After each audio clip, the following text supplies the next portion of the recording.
Hello, hello, hello. Welcome to the JTM Community Podcast. I'm your host, Jason Melvin. If you are watching this, you already know who our guest is because he has been here many, many, many times before.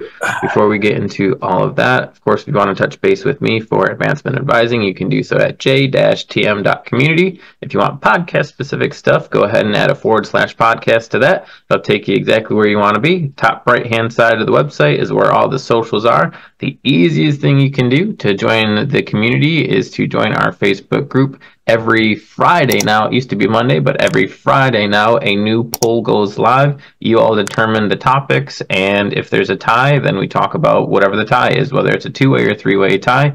A new episode goes live every Monday on Spotify, YouTube, or you can actually do it directly from the website itself as well. What you're going to see over essentially the course of, I think this will be 7 episodes, is alternating week to week. Seeing this particular gentleman on some of those days and a different gentleman on other days. I'm not going to say the names just in case you haven't seen the ones before or after this. So without further ado, Mr. Squires, go ahead and introduce yourself a little bit in case this is people's first experience with you. Well, if this is your first experience, welcome. Hello, how are you? Welcome to the podcast. I'm Will Squires. I'm a gentleman who lives in Nevada, and I'm a teacher, I'm a husband, and I'm an all-around weirdo. So it's fun. He is a sports enthusiast, an outdoor enthusiast, a gun enthusiast, and a good friend of ours. Okay. I mean, I'm glad you consider me a good friend. I don't know how I stand on everybody's radar, so I'll take what I can get. So thank you. He's also overly critical and extremely humble. True. With that being said, let's go ahead and dive into the first topic. Of course, if you're watching this, you're going to see a timer pop up. Each episode here will be about 15 minutes or so. We do have one tie, so the second part will actually be 2 topics over the same amount of time, so about 7.5 minutes. We do this largely to keep us on track because we noticed at the beginning of the creation of the podcast, we would just go and go and go and go and go. Sorry about that. Well, great for us, not so good for listeners if they're wanting a very concise topic. So jumping into the next. So this is that dual topic. So 2 topics, 7.5-ish minutes each. So the first one is, what are your good old days? So when people use that phrase, the good old days, what are yours? What are your good old days? Oh, my good old days. I could go on and on for this. I could literally do 2.5 hours on this, but my good old days are right off the top of my head. Other than this kind of technology, life without social media, being able to hang out and take summer road trips with my family, hanging out with my grandfather, cooking with my grandmother, just the time spent with family that I miss because now I'm so we're so busy. Jumping on my trampoline and having sleepovers on the trampoline and doing those kinds of things where it's just you didn't really think you had to worry about anything because you were around people that you loved and cared for. You were with, you were doing things that were exciting and fun instead of, the drudgery and the mundane of the everyday, get up, take a shower, go to work, get back, eat dinner, sleep, and do it all again. Those are really my good old days, especially the things when people had the ability to communicate properly without these things. So Yeah, You no, know, I hear yeah. you. For Those are the good old days. for me, so when you started talking, it made me think of like past experiences. Hmm. Um, but when I think of the term, it's past experiences, but in the present. So the idea of community, right? So the good old days were when like neighbors knew each other and not just like the people right next door, but Yep. it would be like the people in a Everybody quarter lived on the mile. street. Yep. Yep. Where to spend time with somebody, it was almost always in person. Yeah. You had authentic relationships. You had even superficial then would be considered more intimate now, right? Yep. Just comparatively. Now people almost exist on a superficial level. Um, the world was more trusting. Um, whether the bad things were still happening, they could have been, but there was a level of ignorance because we didn't have the technology to know things all the time, which meant we didn't have the technology to be lied to all the time. Hmm. Right? The good old days where you could get a 2 for 2 Big Mac. Now I'm guessing a Big Mac is like probably like $6, $8 by itself. Hmm. The good old days where there were dollar menus, and so many people ate fast food. Uh, More significantly back then, I would imagine that, but they weren't fat. No. But now, Yeah. now we are. To see Because people, nobody's going out anymore. yep, Nobody's doing that stuff. That's the problem. It's like they just want to stay in and do stuff all day long in their house, and you never see people. Sorry, I cut you off. things weren't it didn't have the convenience that it does now. Yeah. But the beauty is we didn't know a difference, right? Yeah. So We things didn't. didn't feel inconvenient, right? Because it was that time period's marker of convenience, Hmm. right? I used to hate the phone. I used to hate being on the phone, in the sense of like talking, because text wasn't always a thing. It's not like, hey, phones and now text, right? It was Yep. like it took a long time before text was a thing. It did. It took a long time, and so you had to call the person. And the Yep. rotary. I remember doing the rotary dial on my grandparents' phone because they had the rotary dial.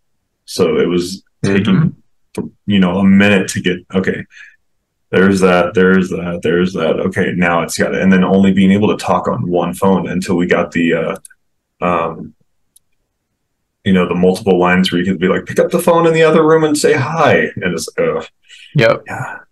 Even with phones, so the moment that call screening became a thing, Hmm. then it inherently created, at least in part, a level of like disdain. Because before the phone would ring and it was like Christmas, right? Like you don't know Yep. who's on that. Could be anybody, It could be anybody. And then, so, right? like you said, as soon as you saw that number, you're like, oh, Don't want to talk to them, don't want to talk or to that oh, it's person. spam, or Yeah. oh, right? Well, So that's the thing. You didn't get spam calls. You had the you people didn't. come to your door and like the salesman that would walk around and like, I know I'm not that old. I'm not, you and I aren't the oldest people living right now. So it might sound weird, but we do remember, especially because we lived in smaller cities, in smaller towns, Mhm. we had that for a little bit longer. And like people would walk up to our doors and, hey, here, we got a whole bunch of these vacuums. And God bless my mother. I love her to death, but she buy every one of them. She Vacuum just loves, she just loves, cutlery. she just loves vacuums. Um, but yeah, you would just have people that you'd have to talk to. And then if you didn't want to talk to them, you'd say, no, thank you. I'm not great today. But you had, at least had that interaction instead of not seeing the person in the face on the phone. Like Hmm. when you started talking about the, know the neighbors. Hmm.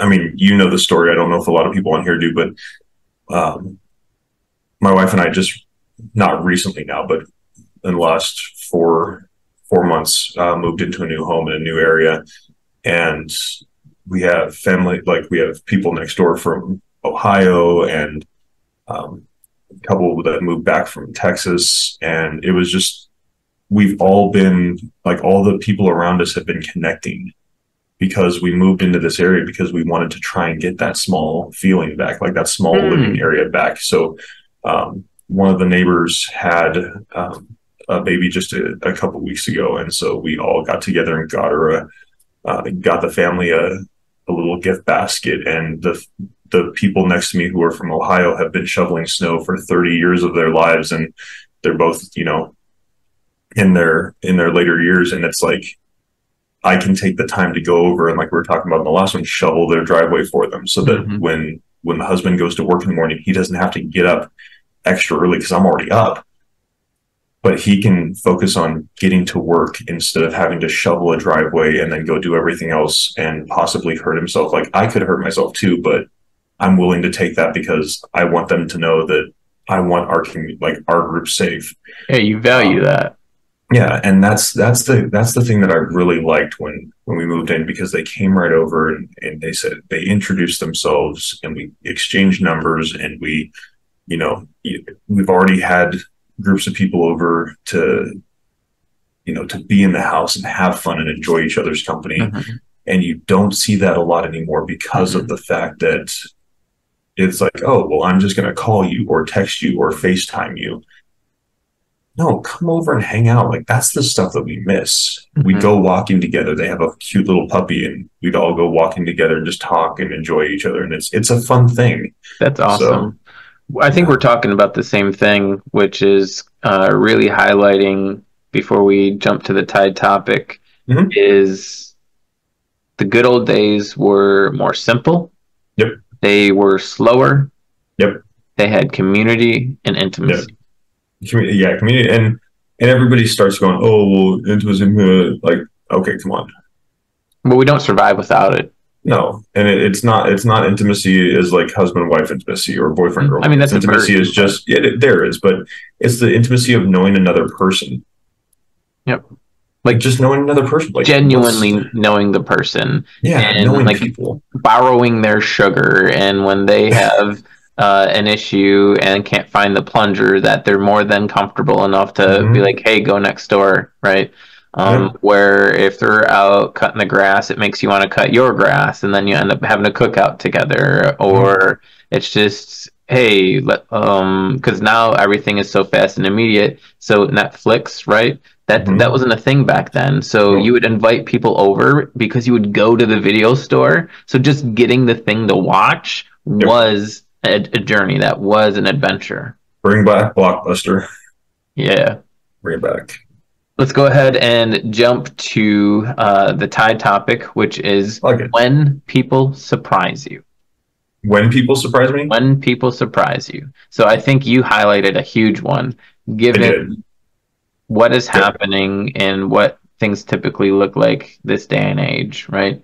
You showing up to shovel your neighbor's driveway, I guarantee you they felt a level of surprise and gratitude. Well, they definitely did. I mean, within 10 minutes of the husband getting home from work, because we leave about the same time, and we get home probably around the same time as well. Within about 10 minutes of him coming home, they were both over at the door with a Starbucks gift card. And I'm like, no, I didn't. I don't need that. Like, that's not what I did it for. I did it because I wanted to just make sure you guys were taken care of and didn't have to get up early and do it. And they were like, it's just so nice to know that there's people around that do that again. And I'm like, my grandfather would be rolling over in his grave if I didn't. So, that's how they raised me. That's how my mother raised me. My father raised me. My grandparents raised me to be that person for somebody when I see the need. And so, like, it is very difficult when my students, I'll go back to my teaching stuff. When my students come to me and they throw this immense amount of like maturity at me, and they just go, Mr. Squires, here's what I was thinking. This, I saw something out in the world yesterday.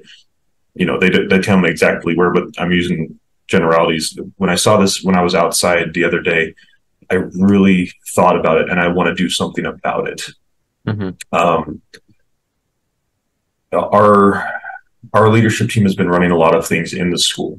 And this year I talked to them and I said, be aware about things around you. What is going on outside of our school, in our community? What can we do to help change that? And one of the biggest things, there's actually been a couple of things, but one of the biggest things that they did was during our Veterans Day stuff earlier in the year, they said, we want to contact the Veterans Hospital that we have here and one of the homes that, at need vets have in our area, and we want to do a donation for them. One of my girls came up to me around Christmas and Thanksgiving and said, Mr. Suarez, I want to do a food and clothing drive. She didn't get to work with the company that she wanted to specifically focus on, but the group that we got to work with did support that group later on down the line. So she technically did it by her work. And just the fact that these kids are coming up with these ideas, and they're not mine. They're not me going out and saying, well, I like this, let's do this, and then getting them all on board with the ideas. I say, what do you see? How do you think we need to change this world, and how can we make it a better place? And it doesn't have to be, always smiling, because we can't always be happy, but we don't always have to be, as one of my favorite shows recently is you don't have to, poo-poo on everything. You don't have to be a poopy pants. So like, how can you just look for things that mean something to you and bring it to us, and we will help support that dream if you have something that you want to do. So we've done clothing and food drives. We've done donation drives and cards for veterans. We did during Valentine's Day, 10 girls in my leadership class, and one of the gentlemen went out and bought candies and flowers and all these other things. And the entire leadership team decided that they wanted to make Valentines for the senior community down the street from our school. And when our principal heard about it, when our counselors heard about it, one of our counselors has a person at that facility that she started crying. She started taking it very personally. She's like, she gets there, but she knows that not a lot of people get that type of commitment. And then our principal's has a family member that was recently in one of those places and recently passed. And it hit those heartstrings. And they were like, where did you guys get this idea? And they were like, we wanted to just do it because we know that they never get that kind of, acknowledgement. And so on Valentine's Day, we walked down, dropped everything off. We said hello to a couple of the people that were up and moving around at the time that we got there. And we said, we don't want to disturb you guys. We just want to give them to you and bless you and say, hand them out as you will to whomever you think needs them today. And the girls and the families, which is what I love, they didn't want any compensation. They didn't want us to pay them back through school funds. They just wanted to do it because that's who they are. And it takes me back to when people were like that. And I love that. Yeah, I think that's an amazing thing. That's a wonderful story. It's both heartfelt, yet a little sad in the sense that I would love to live in a world where that is the standard, right? And not like, yeah, not the exception. Yeah, for me, I think the thing, which is actually very similar, a little different, but similar, the things when people surprise me is watching someone do something that is difficult for them. So it could be, especially if it goes against a stereotype. So seeing somebody unhealthy trying to work out, seeing somebody like navigate like a handicap or a disability, or seeing somebody struggling in their life, but putting in effort to make active changes, though it's remarkably difficult and it's scary. Somebody that is trying to, they're afraid, they hate where they work, but they're afraid of could the next be worse, and yet starting to lay the groundwork to make that transition. It's somebody engaging in challenge and being willing to do the work to overcome that difficult thing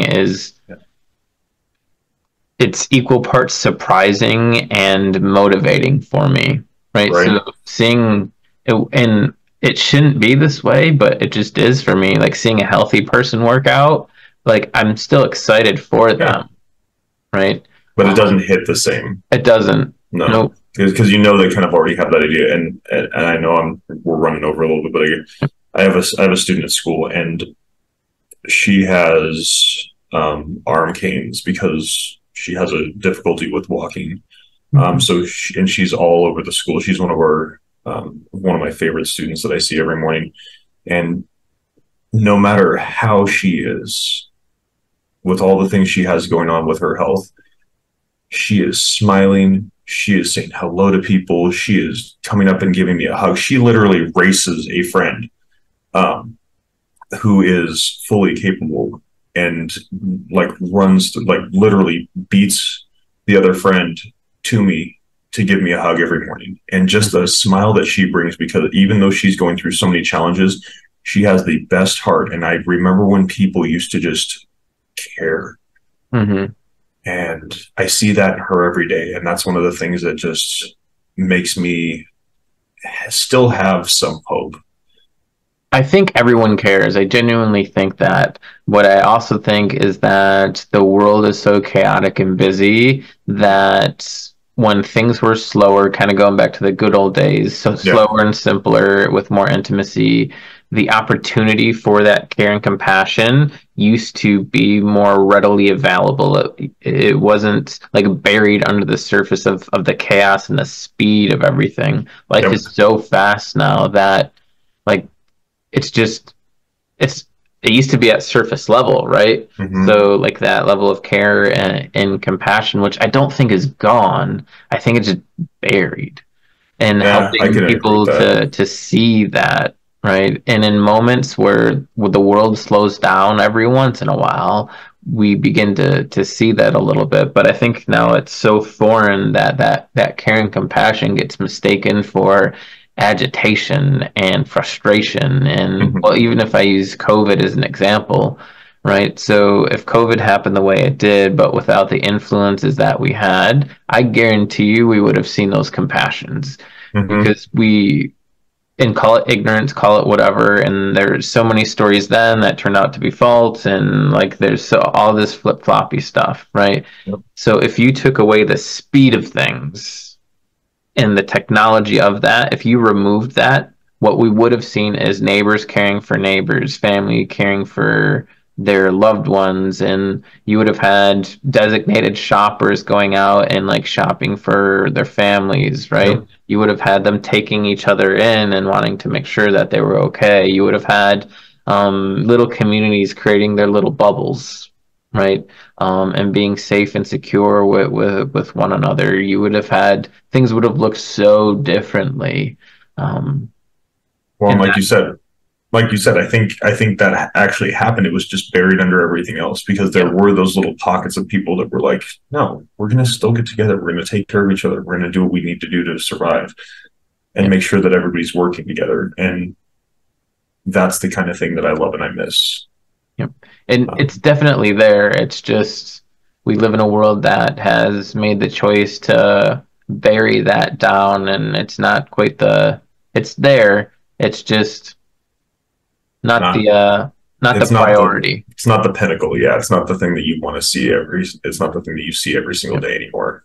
At the same time, we'll fake it for some reason. Like there's so much advocacy without action, like superficial advocacy, Because you want to look good, but without doing the work. without doing the work, which is so exciting. And the example that you gave for your students and what they're doing, that is a joyful surprise. I wish it It's wasn't, but it is.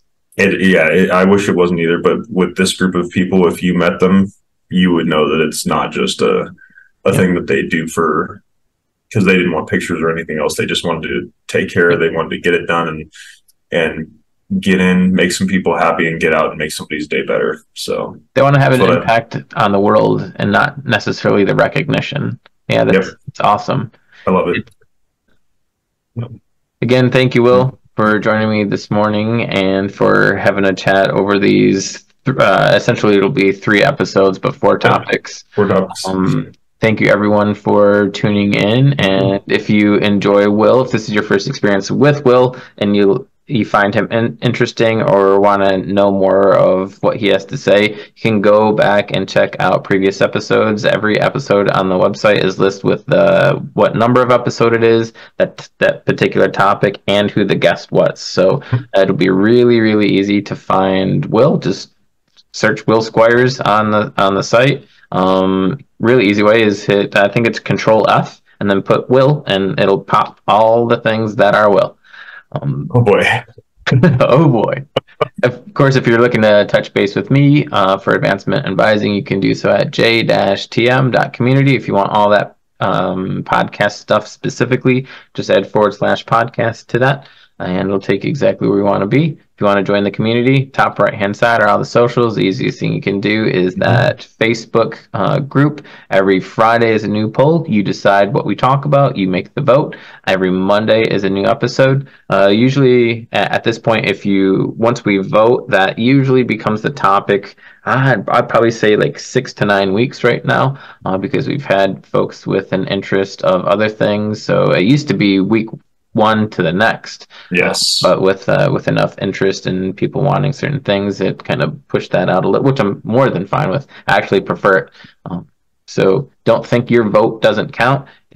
We absolutely take that in, and then that becomes a future episode. Again, thank you, Will, and thank you for everyone who is tuning in and being part of a community where you belong.